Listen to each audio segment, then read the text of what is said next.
How do prophetic texts teach Jewish emotional well-being? Imagine a guide that not only speaks about faith but also offers real comfort during tough times.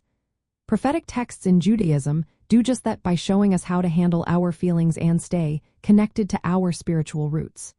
These writings acknowledge that feeling fear, sadness, or exhaustion is part of being human.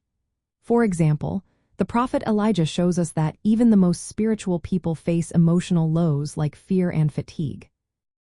His story teaches us that it is okay to feel vulnerable, and that seeking rest and support is important for healing.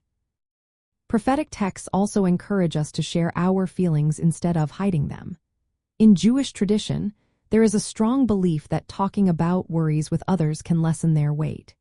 This idea is especially empowering for women, who often carry much of the emotional load in families and communities.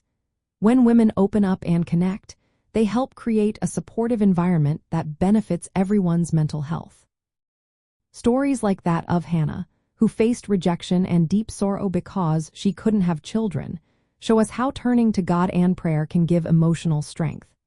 Even if circumstances don't change immediately, spiritual practices can shift feelings from despair to hope and joy. These stories reminded us that faith can be a source of comfort and resilience. Prophetic teachings also emphasize choosing life and blessing, even during hardships. The Torah's command to choose life encourages us to focus on hope and positive emotions. It reminds us that mental health and emotional well-being are essential parts of spiritual life. For women in the Jewish community, these teachings suggest practical steps.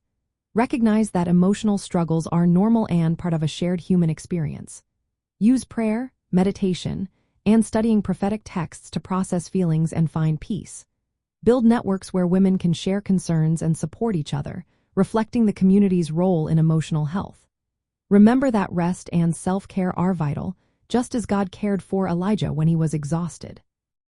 Keep hope alive by focusing on spiritual values and the possibility of renewal, even after emotional setbacks. In the end, prophetic texts teach us that acknowledging our feelings, sharing them with others, and turning to faith can help us build emotional strength. They reminded us that resilience, hope, and connection are key to navigating stress and emotional challenges in life. These lessons give women in the Jewish community a meaningful way to find balance, comfort, and strength through their faith and community.